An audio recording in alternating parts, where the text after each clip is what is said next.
गुरुवार को अमेठी में पीएम मोदी ने रैली में कहा कि आज से 20 साल पहले 24 फरवरी की ही तारीख थी जब मैं पहली बार विधायक बना था। पहली बार जीवन में अचानक चुनाव के मैदान में आना पड़ा था। उत्तर प्रदेश में चुनाव के 4 चरण पूरे हो चुके हैं और चारों ही चरणों में लोगों ने एकजुट होकर बीजेपी को अपना आशीर्वाद दिया।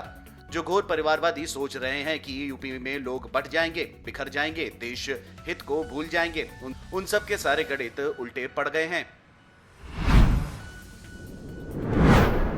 27 फरवरी को वाराणसी के दौरे पर प्रधानमंत्री नरेंद्र मोदी रहेंगे। जिले भर के बूथ कार्यकर्ताओं से वो सीधा संवाद करेंगे।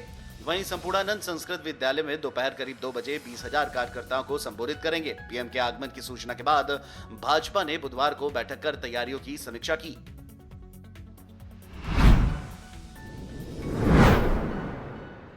मुख्यमंत्री योगी आदित्यनाथ ने बाराबंकी में चुनावी रैली को संबोधित किया। इस दौरान उन्होंने कहा कि हम लड़कियों को मुफ्त स्कूटी और किसानों को मुफ्त बिजली देंगे। हम एक्सप्रेस वे हाईवे का निर्माण करा रहे हैं, कॉलेज बनवा रहे हैं। अब आपको ये तय करना है कि आप किस तरह की सरकार चाहते हैं, एक जो दंगा करवाता है और एक जो दंगा मुक्त समाज रखता है और गरीबों के कल्याण के लिए काम करता है। यूपी में 5वें चरण के 12 जिलों की 61 विधानसभा सीटों पर 27 फरवरी को वोटिंग होनी है, जहां पर 692 उम्मीदवार किस्मत आजमाने उतरे हैं। 5वें चरण में अयोध्या से लेकर प्रयागराज और चित्रकूट जैसे धार्मिक नगरी में सत्ता पक्ष और विपक्ष के बीच सियासी संग्राम होने हैं। बीजेपी के लिए अपने दुर को बचाए रखने की चुनौती है तो सपा, बसपा और कांग्रेस सत्ता की वापसी दारोमदार इसी चरण में टिका है।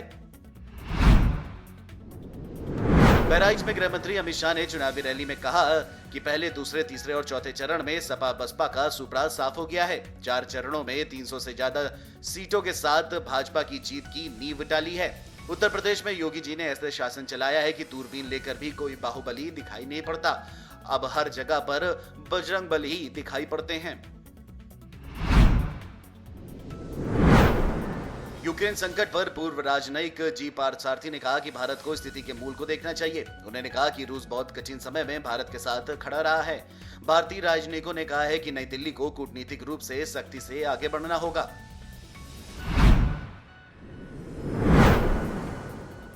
नेशनल काउंसिल ऑफ जेसीएम के सदस्य एवं अखिल भारतीय रक्षा कर्मचारी महासंघ के महासचिव सी श्री कुमार ने कहा कि उत्तर प्रदेश चुनाव के बाद पुरानी पेंशन व्यवस्था के मुद्दे पर देश में आंदोलन किया जाएगा। इसमें रेलवे, पोस्टल, बैंक, रक्षा और सीएपीएफ सहित विभिन्न केंद्रीय विभागों की कर्मचारी एसोसिएशन शामिल होगी। सुप्रीम कोर्ट ने गुरुवार को सरकारी नौकरियों में अनुसूचित जाति और जनजाति को पदोन्नति में आरक्षण देने के मामले पर सुनवाई की। कोर्ट ने केंद्र को उपलब्ध समसामयिक आंकड़ों पर एक हलफनामा दाखिल करने का भी निर्देश दिया। जस्टिस एल नागेश्वर राव और बीआर गवई की पीठ ने यह कहा है कि 30 मार्च को दिल्ली और पंजाब हरियाणा के हाईकोर्ट के फैसलों के बाद आए मामलों पर सुनवाई करेगी।